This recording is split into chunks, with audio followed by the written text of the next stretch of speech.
Բարև ձեզ, ողջույն սիրելի ազգագիցներ, ողջույն բոլորին, շնորհակալություն բոլոր ներկաներին։ Այսօր մարտի 15-ն է, 1921 թվականի, ճիշտ այսօրը, մարտի 15-ին, Գերմանիայի Բերլին քաղաքում, Գերմանիայի մայրաքաղաքում, հայազգի տղամարդ Սողոմոն Թեհլերյանը ի կատար է ածել վճիռը։ Սողոմոն Թեհլերյանը միլիոնավոր հայերի անունից միլիոնավոր հայերի համար պատժել է արդարացի վճիռ է իրականացնել այս աշխարհից ճանապարհելով հայոց ցեղասպանության գլխավոր կազմակերպիչներից, եթե ոչ գլխավորին, Փալյաթին։ Այսօր 2025 թվականն է, անցել է 104 տարի, հայ ազգը այսօր ունի պետականություն, հայ ազգը այսօր ունի մի վիճակ, որ աշխարհում տեղի ունեցող փոփոխությունների ընդառաջ, աշխարհում տեղի ունեցող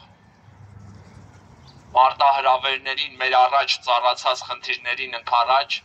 կարիք ունի լուրջ որոշումներ կայացնելու։ Ես իմ խոսքով ուզում եմ դիմել հայ ազգի տղամարդկանց։ Սողոմոն Թեհլերյանը հայ ազգի տղամարդ էր, ով կամք դրսևորեց և գործեց։ Այսօր ցեղասպանության վտանգը, ցեղասպանության ռիսկը առանց չափազանցնելու հայ ազգի որպես քրիստոնյա ազգ, որպես հայկական բարձրավանդակում դեր ազգ վտանգված է։ Մենք տեսնում ենք, ինչպես արդեն 3-րդ հարյուրամյակը շարունակ թուրքերը և ռուսները միասին գործելով հայկական բնակավայրերը դատարկում են հայերից։ Դա տեղի է ունենում ջարդերի միջոցով, դա տեղի է ունենում տեղահանությամբ, ամեն հնարավոր մեթոդներով։ Վերջին խայտառակությունը, աղետը, որ ապրեց հայ ազգը, 2023 թվականի Արցախի հայաթափումն էր։ Արցախը, որ հազարամյակներ հայաբնակ է եղել, պատկանում է հայ ազգին, դատարկվեց իր տեր ազգությունից։ Արցախը անտերացավ։ Այսօր հայ տղամարդիկ պետք է նկատի ունենան իրենց ընտանիքների համար, իրենց զավակների համար ինչ հեռանկարներ ունեն։ Ինչպես են պատկերացնում, որ պետք է պաշտպանեն իրենց ապրելու և կայանալու իրավունքը հայկական բարձրավանդակի մնացած այս հատվածում, որտեղ դեռ հայերս են ապրում։ Արդյոք իրենք ընդունում են այն սցենարը, որին ստիպված եղավ դիմել Արցախաբնակ հայությունը։ Կան տարբեր սցենարներ։ Դուք իհարկե կարող եք լավ աշխատանք ունենալ, լավ մասնագիտություն ունենալ, հաջողություններ ունենալ կյանքում, ձեր գործունեության բնագավառներում, բայց դրա հետ մեկտեղ պետք է ամեն օր, ամեն ժամ հիշեք, որ դուք պարտավորություն ունեք որպես տղամարդ ապահովելու, անհանգստանալու, կարևորելու ձեր ընտանիքների ու ձեր զավակների անվտանգության համար։ Ինչպես եք պատկերացնում, Բագրատաշենի ու Բավրայի անցակետերով պաշտպանել ձեր ընտանիքները, այնտեղից տասնյակ կիլոմետրերով հերթեր գոյացնելով լքել Հայաստանի Հանրապետության ներկայիս տարածքը, թե Զվարթնոց օդանավակայանով։ Հավատացած եղեք, դա ամենաճիշտ սցենարը չի։ Հավատացած եղեք, որ բոլորը չեք կարողանալու այդ սցենարով փրկվել։ Չեք կարողանալու ձեր ընտանիքներին ապահով հեռացնել վտանգի պարագայում։ Իսկ այդ վտանգը օրհասական է, այդ վտանգը իրական է, առանց չափազանցությունների։ Ոչ ոք սրանից, չգիտեմ, 10 տարի առաջ չէր կարող պնդել, պատկերացնել, որ Սիրիայի շեն բնակավայրերում, Լաթաքիայում, Հալեբում, Դամասկոսում քրիստոնյան, ալևին, ուղղակի նրա համար, որ իրենք քրիստոնյա են, ալևի են, կցեղասպանվեն։ Ուստի պետք է լուրջ մտածենք։ Պետք է մենք հասկանանք, որ անելիք ունենք որպես տղամարդ, հայ տղամարդիկ, եւ աշխարհին պետք է ներկայանանք մեր ազգային կենսագոյության, ազգային ռազմավարության, ազգային պետություն ստեղծելու օրակարգով։ Այսօր ադրբեջանական արհեստացի պետության արտգործնախարար կոչեցյալը հայտարարություն է անում Հայաստանի համար։ Հայաստանը հայ ազգին պատկանող պետություն է։ Հայաստանը որևէ կուսակցության գրասենյակի ղեկավարի տարածքը չէ, որ ինքը որոշումներ կայացնի Հայաստանի անունից։ Այդ կուսակցության, որ այսօր ղեկավարների պաշտոնները ստանձնել կամ զբաղեցնել Հայաստանում, հակառեյտինգը 90% է տարբեր սոցհարցումների արդյունքում։ Եվ թող Հայաստանի անունից որևէ օրակարգ չփորձեն ձևավորել։ Հայ ազգը իր ազգային օրակարգը ունակ է ձևավորելու եւ դա որևէ քանակից կախված չէ, դա անձերի կամքից է կախված։ Ես հիմա ուզում եմ խոսք տալ այստեղ ներկա մեր ընկերների, կխնդրեմ Համբարյան Արսենին խոսք ասել օրվա խորհրդի հետ կապված եւ մեր ազգին իր ուղերձով, իր խոսքով դիմել։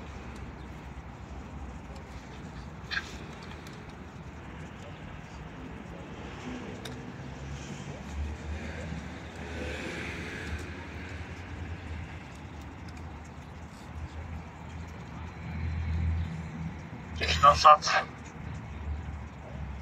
քանի ցեղասպանողը բարձրաձայնում է ու ասում է, պահանջում է, որպեսզի ցեղասպանված ժողովուրդը կամ ազգը ասի, որ դա չի եղել, ասի, որ նման բան չի եղել, ասի, որ մենք պահանջ չունենք,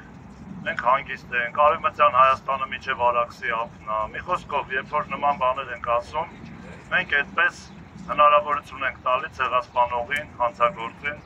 նորից կրկնել դա, քանի որ նա հասկանում է, որ եթե զոհը կամ զոհացուն ինքը գոհ է կամ լուռ է, ուրեմն ինքը կմնա անպատիժ։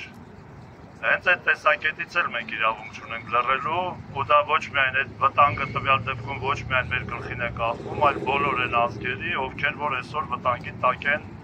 ասենք համաշխարհային տարբեր անցուդարձերի խաչմերուկներում, եւ կարելի ասել մենք այդպես արդարացնում ենք բոլոր ցեղասպանություն անողներին։ Պատկերացնում եք մենք լինելով ցեղասպանության զոհ ազգ, մենք ինքներս արդարացնում ենք ու զենք ենք տալիս իրենց ձեռքի, որպեսզի իրենք դա անեն։ Դրա համար ցանկացած հանցագործ պիտի անպատիժ չմնա։ Մանավանդ այդ կարգի, ցեղասպանության կարգի հանցագործություն գործողները։ Եվ բացի դրանից ես ճիշտ ասած ավելի շատ հիմա խոսքի հետ կուզենայի նաև երգ ասել, բայց այսօր տարածել եմ ամենաշատը մտքից Դանիել Վարուժանի ձոնն է գալիս, որը ես երգի եմ վերածել։ Դանիել Վարուժանը Եղեռնի ժամանակ, գիտեք, նա իր մեջ ուժ գտավ, աշխարհի 4 կողմերին խաղաղություն ցանկացավ, բայց մի ուրիշ բանաստեղծության մեջ վրեժի կոչեց։ Ու թող որ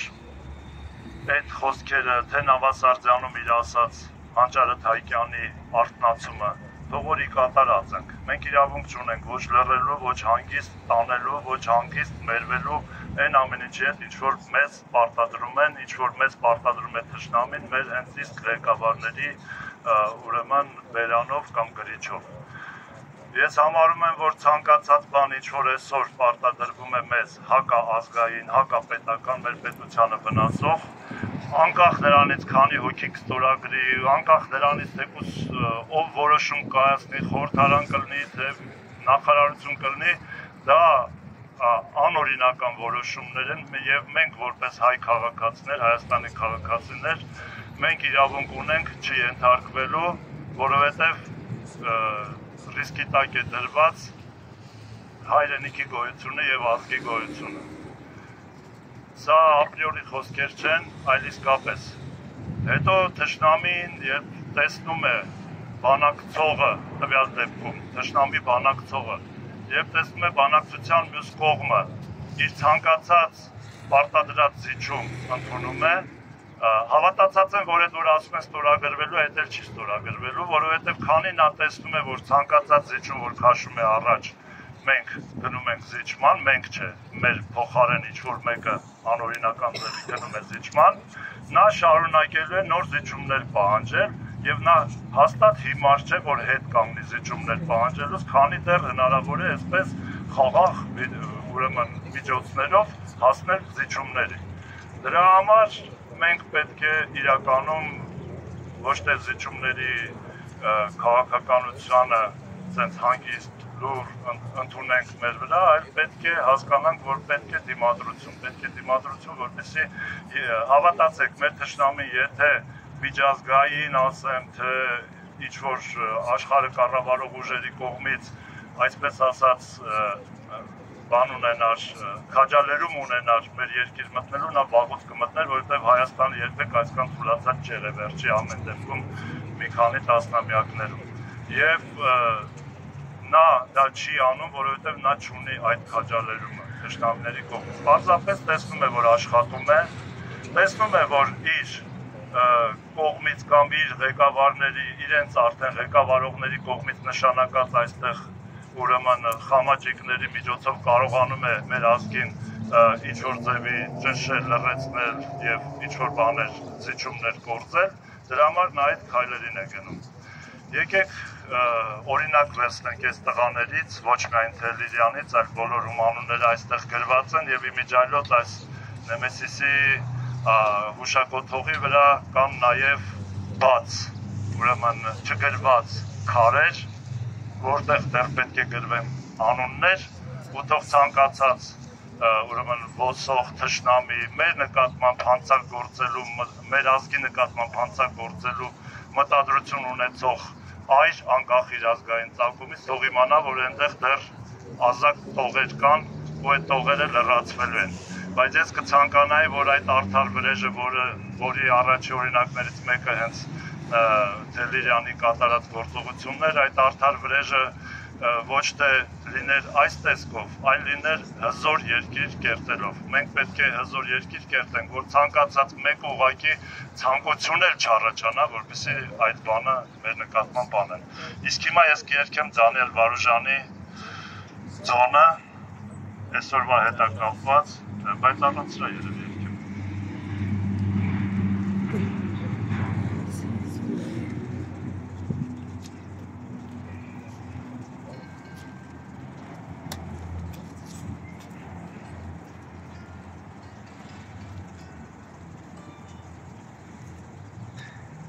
Եղեգնյա գրչով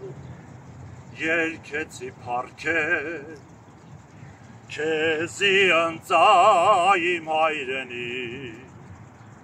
սոսյաց անտառեն էի զայն քաղեր, քեզի ընծա ին հայրենի, եղեգնյա գրչով երկեցի քուրմեր, ընդ եղեգամփով լույս ելաներ, եղեգնյա գրչով երկեցի քուրմեր, ընդ եղեգամփով լույս ելաներ, եղեգնյա գրչով երկեցի արյուն, ձեզի ընծասուրի ծոհեր, անցալացեր մոխրի մեջ իբրև կնյուն, ձեզի ընծա կրակի զոհեր,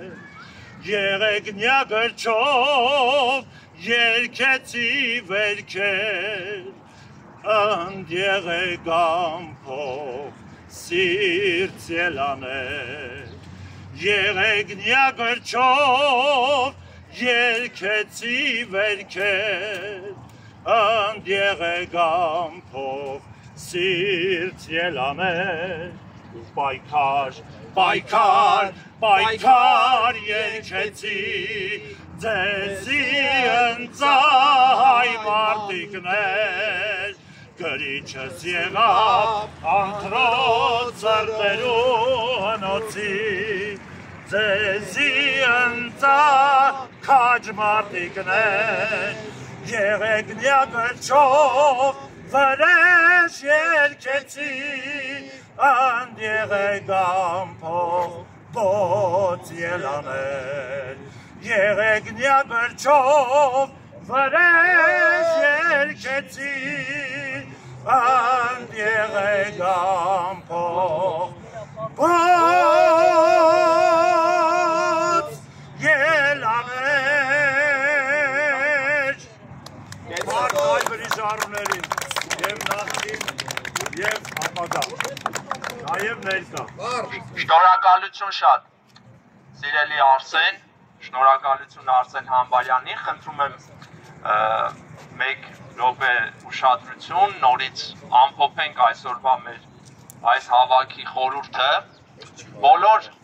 ներկաներին առաջին հերթին և մեզ ուղիղ եթերով հայ քալիքով դիտող մեր ազգագիցներին, մեր քույրերին ու եղբայրներին ողջունում եմ ևս մեկ անգամ, դիմում եմ հայուհիներին, հայ կանանց, պահանջեք ձեր տղամարդկանցից հոգ տանել, ապահովել ձեր ընտանիքների ու ձեր զավակների անվտանգության ու պաշտպանության համար։ Պահանջեք, որ առօրյա կենցաղային հարցերից բացի հաշվետու լինեն ձեզ այդ հարցում։ Ով է պաշտպանելու մեր ընտանիքները, մեր զավակներին։ Միայն մենք ինքնակազմակերպվելով, ազգային օրակարգ ստեղծելով կարող ենք այդ հարցը լուծել։ Մեծ Բրիտանիայի վարչապետ Չեմբերլենը նույնպես թղթի կտոր էր վերցրել և ուրախացած եկավ Լոնդոն, թե խաղաղություն է բերել, Չերչիլը շատ տեղին ասեց, որ այդ թղթի կտորը բերելու է անգլիացի ժողովրդին, բրիտանացի ժողովուրդներին, Բրիտանիայում ապրող ժողովուրդներին և խայտառակություն և պատերազմ, այդպես է եղավ։ Այսօրվա քաղաքացիական պայմանագիր կուսակցության ղեկավարի ստորագրած թուղթը խայտառակություն ու պատերազմ է բերելու հայ ազգին, լավագույն դեպքում, եթե ոչ կոտորած։ Ուրեմն մենք հայ ազգը պարտավոր է ազգային օրակարգով ազգային պետություն ստեղծել, աշխարհին հասկանալի կլինի հայ ազգը միայն այդ պարագայում։ Այսօրվա հավաքը այստեղ լոկ, այսօր հավաքվելու համար չի, ամենայն պատասխանատվությամբ եմ այս մասին բարձրաձայնում։ Այն բոլոր հայ մարդիկ, որոնք մտածում են, համախոհ են, իսկ դրանք 100,000-ներ են իմ կարծիքով, աշխարհով մեկ, Հայաստանի Հանրապետությունում բնակվող, որ մենք պետք է ազգային արժանապատիվ պետություն ունենանք, այդ օրակարգով գործենք միասին, ես պատրաստ եմ, մենք պատրաստ ենք բոլոր մտահոգ հայ մարդկանցով կազմակերպվել և այդ օրակարգը զարգացնել, այդ օրակարգի մասին հայտնել աշխարհին, ինչպես բոլոր մյուս արժանապատիվ երկրները, որ ստրկությունից ու օկուպացիայից դուրս են եկել ու աշխարհին բարձրաձայնել են այդ մասին, որ աշխարհին է պարզ լինի, ով է իրանց առջև կանգնած, իրենց առջև քփն չի կանգնած, իրենց առջև հայ ազգն է կանգնած, կեցե ուրեմն հայ ազգը, կեցե մեծ հայքը, որը միասին մենք վերացնելու ենք, շնորհակալություն։ Ոչ մեկ իրավունք չունի մեր անունից խոսել։